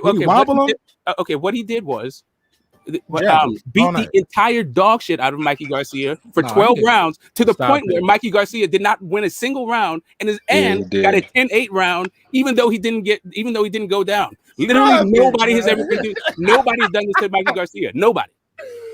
Nigga, you gotta stop with that bullshit. He beat the shit out of Mikey Garcia. The entire shit out of Mikey Garcia. Mikey Garcia didn't win a single round. Bro, he outboxed him. He won the entire shit out. Okay, they could have stopped it in the 9th. Yeah, It doesn't matter. Like Mikey Garcia's own family was like, "Yo, we got to stop this," and he was like, "Nah." He put a Rocky on it, like cut my eyes. Like, dude, come on now. Like you guys are tripping right now. And not only that, Mikey Garcia is like, Mikey Garcia's a hell of a fighter. Not just like a good fighter. He's one hell of a fighter. Nobody did this shit like. And what weight, yo? What weight, Smoke? And what weight? Wait a minute. Well, hold up a second. Now you want to talk about how just a second ago you were saying as long as they weigh in the same day, then they're the same size, and size doesn't matter. Now when it comes to size don't win fights. Height and weight don't just. Then why are we win talking fights. about? Then why are we talking about Mikey Garcia's size then? Because of the weight class that he did good at. He did good at those other weight classes. Okay, he did good at 147. He hasn't. He's done fine at 147. He just didn't do fine with Errol Spence. He's only had 2 fights at 147. He's 1-1. And who was that? Jesse Vargas, a former champion at 147. Okay. And not only that, and if you want to talk about also Adrian Broner is a former champ at 147. Did pretty good against that dude too. You would do good against Broner right now, bro. Okay, but I'm not. But he didn't fight him right now. We fought him a few years ago, and I don't think I would. Maybe. I'm not trying to get hit in the body with none of the body. Not with your body. If you loan me your body, Mark, I'll go in there. Pause. Don't Hey, hold on. Don't ever say your body to me ever again. I mean your torso. How about that? Just loan me your torso. That's all I mean. That's all I need. Like as long as your organs are the one taking up all them shots, I'm good. Hey, I'm trying to figure out if he is bigger than everybody in the division for the most part. And we're not talking about height, we're talking about size, because he fought at a higher weight and came down respectfully. And it took him into his last 6 fights to get 2 belts. It took him to his last 6 fights to even fight somebody. But you put Errol Spence so high in the atmosphere, and Bud just barely above regular folk. But Bud has all these accomplishments, and he stunts and beats the crap out of every fighter he gets in the ring with. His toughest fights, he's hurting them. He's knocking them out. He's slaying them in these fights. But you don't see EJ doing this. EJ's not doing this, and he's bigger than everybody. But Bud is usually smaller than everybody. Who do you think is a better fighter? The smaller guy who's demolishing his competition and keep working his way all the way up, or the bigger guy who's barely getting them out of there? Okay, so again, so there's 2 things. Like size is not an indication of skills, right? But just to That's not what you just said. I know, but it is. You're talking about small and big, and then talk about skills as if that's the thing. Like all I'm saying, just straight up, just to disabuse you of your first thing that you said, that I put Spence in the atmosphere, and Bud is a regular guy. Bud is my number 1 pound for pound fighter in the world, right? That's not like a regular guy. Like I don't put Bud somewhere down and Spence somewhere up. What I think is, while Bud is a much more skilled and complete fighter than Spence is, Spence does he does very well, and it's a style matchup that doesn't favor Bud. And then there's a skill size also. I mean, then there's a size also. So yeah, while one guy is more complete, has more skills, what he does is he loops his shots, right? And he loops his shots, whereas Spence throws straight shots. Not only that, Spence is a dedicated body worker, dedicated body, has a dedicated body attack. And, he slides over. He doesn't need to pick his feet over in order to, he cuts the ring off. I'm going to just put it that way. He cuts the ring off, and he does everything behind the jab. All of that is sort of nightmarish for a fighter like Bud, but still good. But you add now this size difference where do you think Bud, with his skills level and his size, taps out? I think Bud probably taps out at 147. Maybe he could beat some guys and maybe get a belt at 154, depending on who the belt holder is. He can maybe cherry pick a belt at 154. But I don't imagine Bud being that great at 160 or 168. I think that Spence has the size and the ability, if he moves right, that he could get a belt at 147. He can get belts at 147, 154, 160, and maybe 168 too. Like, he's just a bigger dude. That's it. That's all I'm saying. He didn't start off at 147. So Right, him he going said- back up, okay, so- him going back up is just him going back to the place he started at. So Okay, that's not him doing something dramatic. Oh, I'm daring to be great and I'm going back up. No, he just went home. After you work a hard day at work and you go home, that doesn't make you something great. You just went home. That's him just going home. Okay, so Crawford went from how many weight classes before 47 and got titles there? Okay, so I'm just going to tell you this idea of home. Like, first off, Errol Spence had one fight at 154, and he weighed 149 pounds in that fight. The most he's ever weighed going into a fight is 149 pounds. So this idea that like 154 is home, I'm not sure where you're getting that from. And the reason why he was wearing that is because in the amateurs, it's a different weight class. So he was fighting basically around 147 his entire career. Okay, so that's not true because I'm about to jump off of this. Bud, y'all have a good night. All right, bro. Good night, bro. bro. But when EJ met Bud in person, he weighed about what I weigh. So very simply, no, stop that. Oh, he was only 149 and he's never been big. No, EJ has had a belly. Okay, we're talking about the divisions that he fights in, and you're saying that his home is somewhere else. And I'm saying that his home, like as a professional, like you said, he started at a higher weight class and then moved down, right? He fought one fight there at 154 pounds, and in that fight, he weighed 149 pounds, and that was his professional debut, right? And the reason why it was that way was because in the amateurs it's a different weight class. So what he was fighting at in the amateurs is between 147 and 149 pounds. The weight class that he's fighting in has been his weight class his entire fighting career. Does that mean that he blows up, that he doesn't blow up between fights? Of course he does. He even said he did. He said that he's going to actually calm that stuff down also, and he's not going to get as big as he used to get, and he's going to go back to Blu-ray. So like the idea, like the reason why he was that big when you saw him was because he was between fights and also not being disciplined, which he said that he shored up like after the car accident. I mean, I don't know. I'm just saying, like, I'm picking Spence to win, but only because of the size difference and their particular like attributes, the way these two guys match up. But I don't think Spence is a more skilled fighter than Bud. I don't think he's a more complete fighter than Bud. I don't think any of that shit. So you're saying that Bud is a better skilled fighter, he's a better overall fighter, but because EJ is going to eat more sandwiches, that's going to make him beat Bud. No, I'm saying that EJ, because he's staying behind his jab. So do you think by being bigger, it's a function of eating more sandwiches? I mean, it could be, but not just that, right?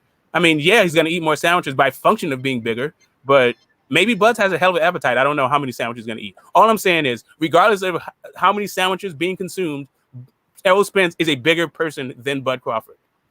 Errol Spence never fought at 135 pounds, never fought at 140 pounds, like as a pro. Like maybe he did like growing up as a kid or something like that. But as a grown-ass man, he never was down there. He can't get down there. That's the point I'm making. It's just like one guy is just naturally bigger than the other one. And exactly. there's an old adage in boxing that hold on, I'm just saying it's an old adage in boxing that a good big man beats a great little man.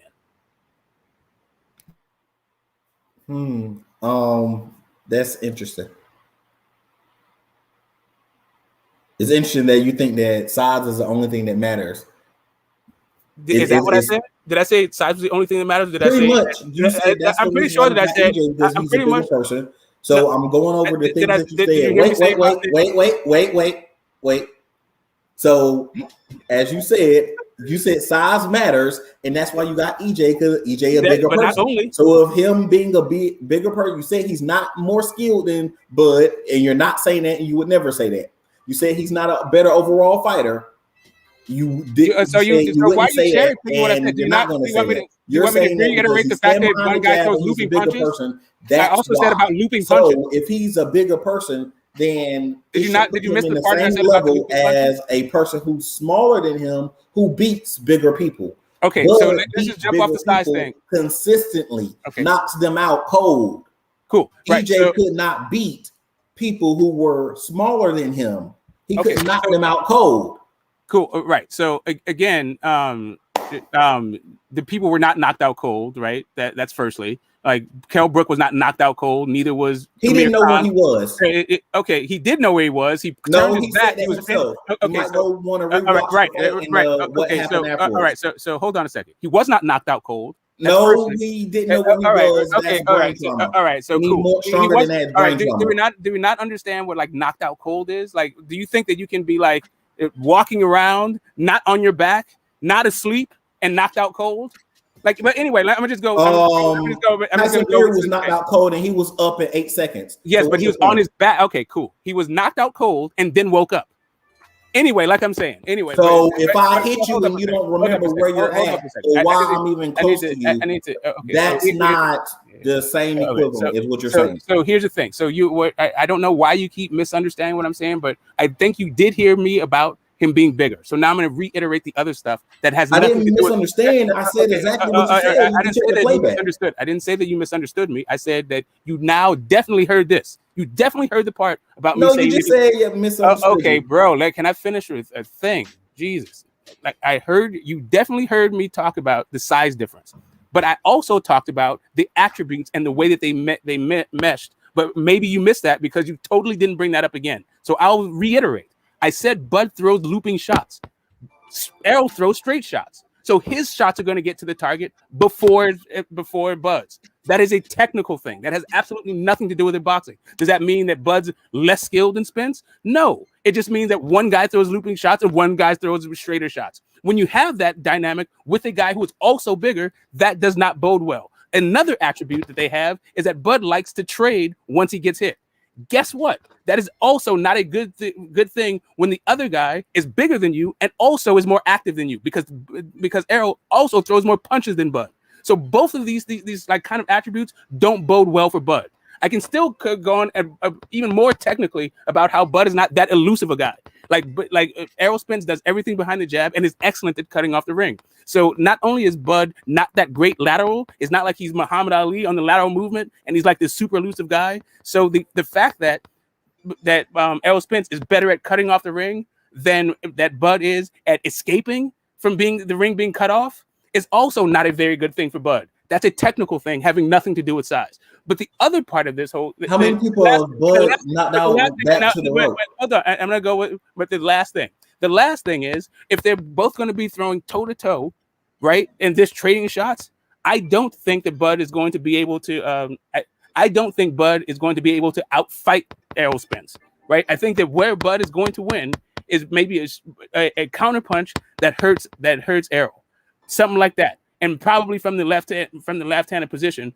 But the problem even with that is Errol is also in the left-hand position. So he's used to that whole southpaw thing. So that angle that Bud gets, is not going to be available to him. Lastly, when it comes to these idea about the results, I thought that was your last point. Okay, sorry. That was my last point about the technical aspects. The other thing was just about you talking about the results, looking at who gets knocked out and who doesn't get knocked out. How Bud is getting knockouts, but Errol is not getting knocked out. Is not getting knockouts. The people that they're fighting, like the guys that Bud is fighting, I expect for him to get a knockout. If Errol Spence was fighting those guys, I would expect for Errol Spence to get the knockout against those guys also.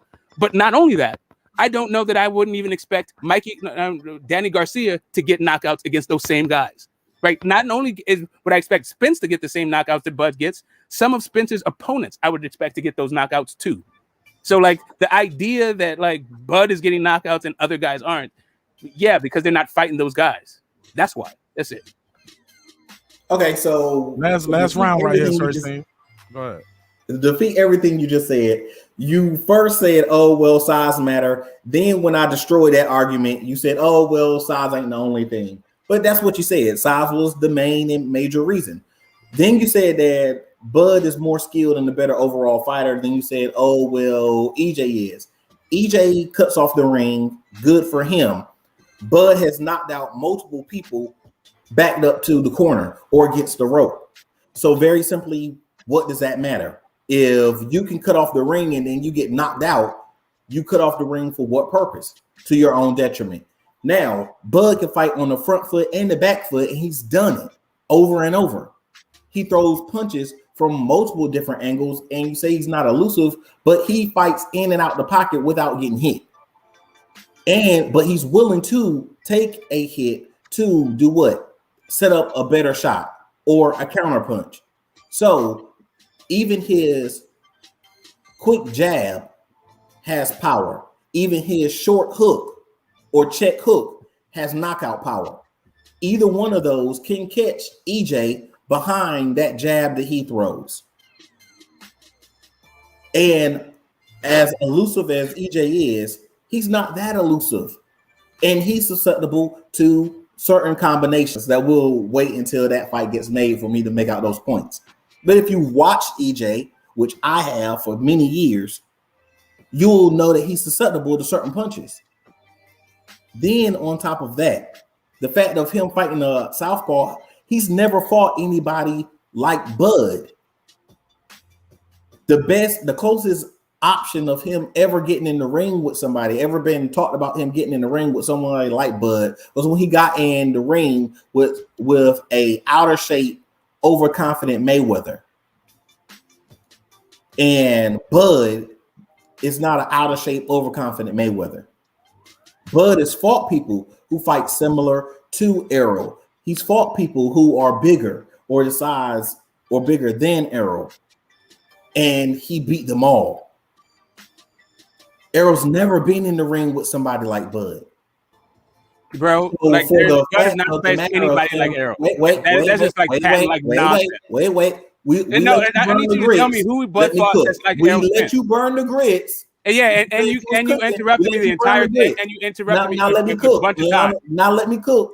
Now let me cook. Okay, did you not interrupt me? Now, And you tell me who let me Bud cook. fought You that's said, like you said Spence. let you finish, and I let you finish. Correct, but now without So interrupting thank me, you. can you Thank tell you. me who Bud fought that's like Spence? Thank you. Who Thank did Bud you. fight that's like Thank Spence? you. I appreciate you. Yeah, who did giving me Bud the fight same that's like courtesy. Spence? Thank you. I appreciate it. Yeah, I who did appreciate Bud it. fight that's like Yeah, Spence? I appreciate it. I appreciate it. Like I was saying, very simply, you have to understand that EJ fighting somebody who he already had mental domination over. He was bigger than, he was more physical than, he was in better shape than. Very simply is not going to happen when he step in the ring with Bud Crawford, because Bud lives in the gym and EJ doesn't, and neither does most of the people that EJ has fought recently. Okay, all right. Kell Brook, Okay. when you brought up Kell Brook said he was in the best shape he's ever been. And he was more healthier, and he came in bigger than he was in any of the fights he fought at 147. Similar to the fight that he fought at that higher weight class he was just coming down from, and still got knocked out. And when head trauma occurs and you don't remember where you are, that temporary loss is just as detrimental or more than you being what?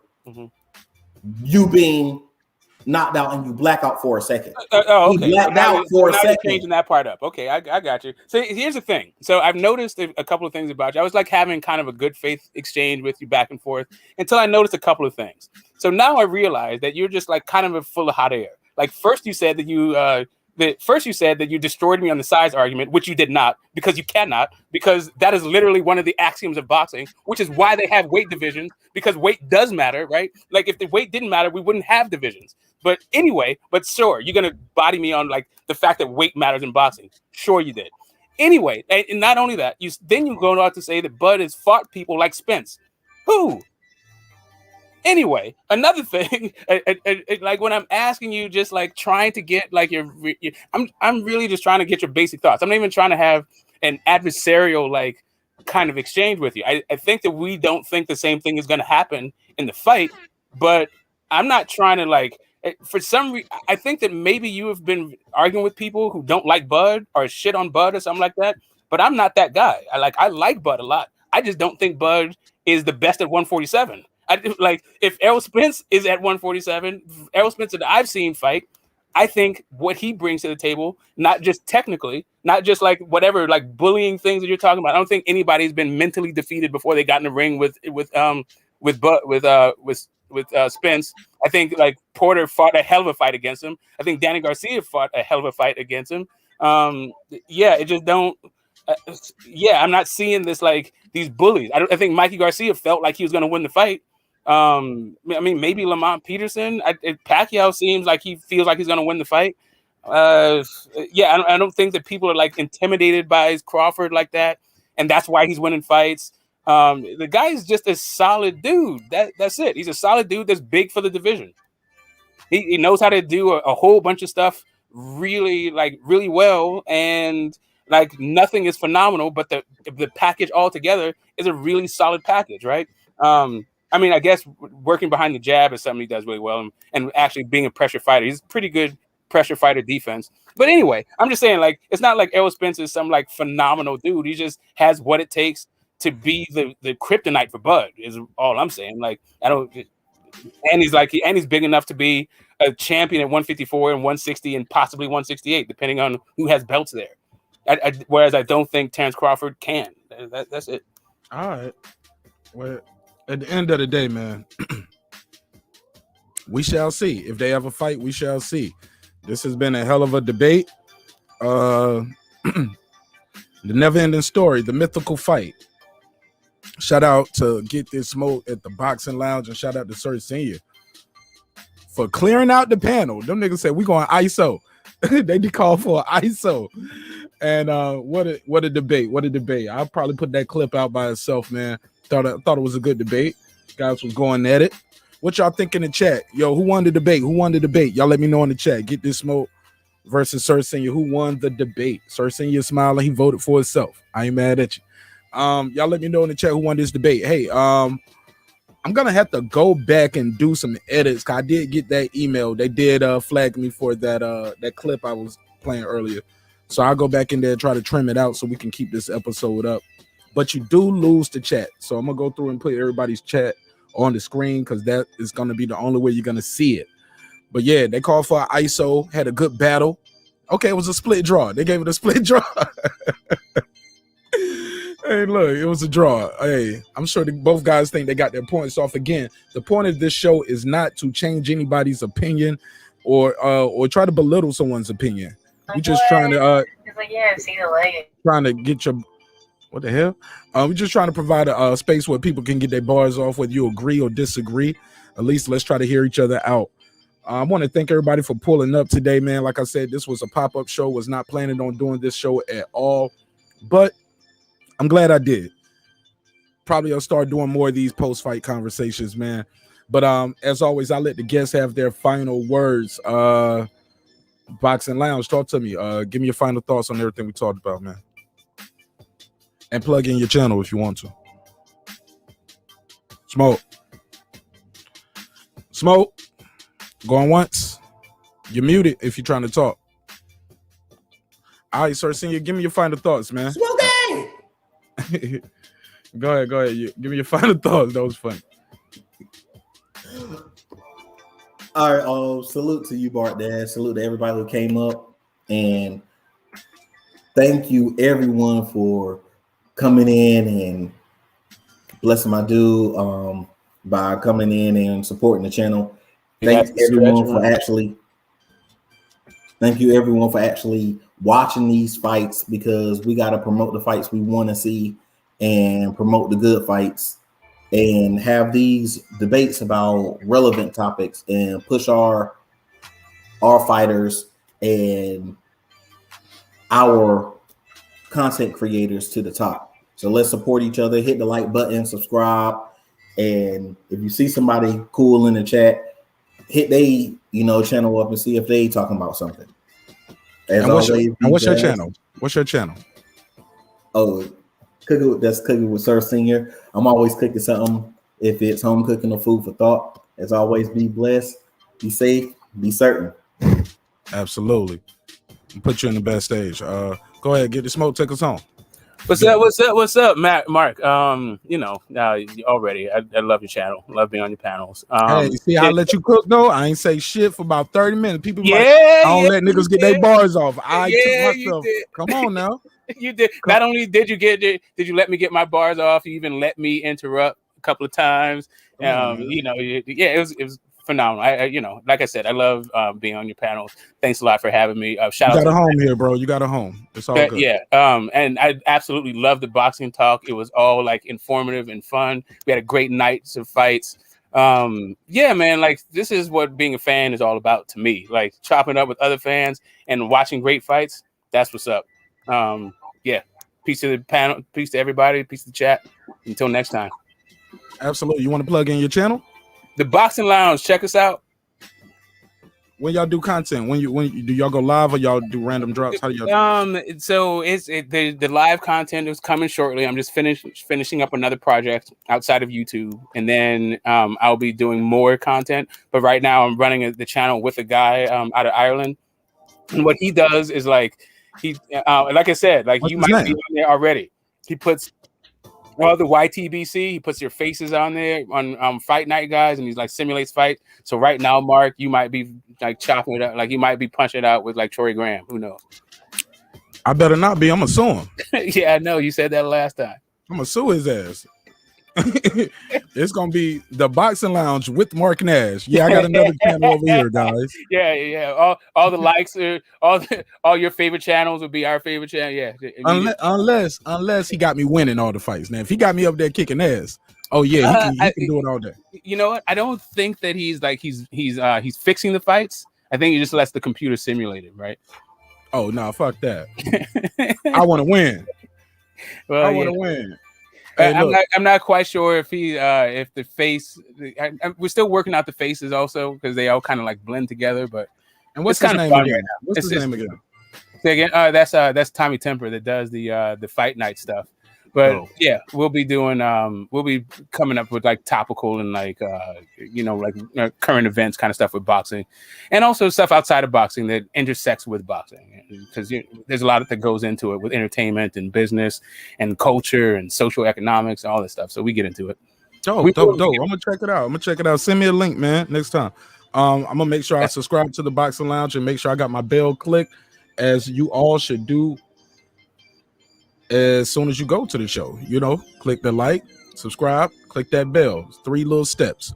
Well, thank you so much. Yeah, whatever channels you got, you want to find me popping up here and there, saying my little things. And listen, I love it. And not only that, I really love the subjects that you talk about too, by the way, Mark. Just as an aside. Man, look, we're trying to do something different over here. Sometimes we don't want to talk about boxing all day, every day. We want to talk about hip hop, current events, and other things going on in the world other than boxing. And surprisingly enough, certain boxers want to talk about those things too.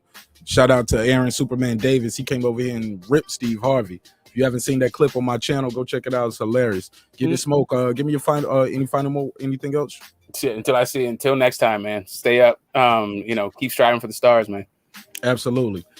Peace, everybody. Yes, sir. Hey, man, as always, man, it's been another great episode of Breaking the Beats. I am Marq Nash. Thank you again for tuning in. Remember, dreams require sleep. Goals require effort. Go out there and get your goals. You can get that hoodie at marqnash.com. I will see you guys on Monday. If something happens, I might do another pop-up episode in between then like this. But y'all know the flagship show, Monday, Wednesday, Friday, 10 p.m. Mondays, you'll see me sometimes over there with Major Key Boxing, interviewing legendary trainers, Hall of Fame fighters, and things of that nature. Thank everybody for tuning in. It's your boy Marq Nash, another great episode of Breaking the Beats, man. I'll see y'all later. I hope y'all had a good time. There was a lot of jokes up here. It's a hip-hop political sports show with a comedy twist. So, yeah, we're going to let the jokes fly. Hopefully nobody was offended. And God bless y'all. I'll see y'all on the next one. All right.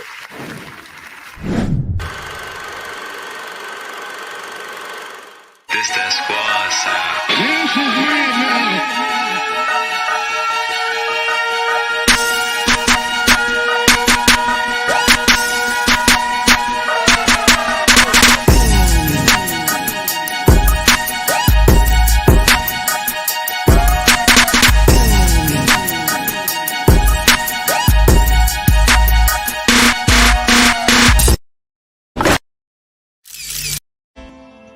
Since our first day in business, Essentials of You has been offering our customers the best selection of products at unbeatable prices.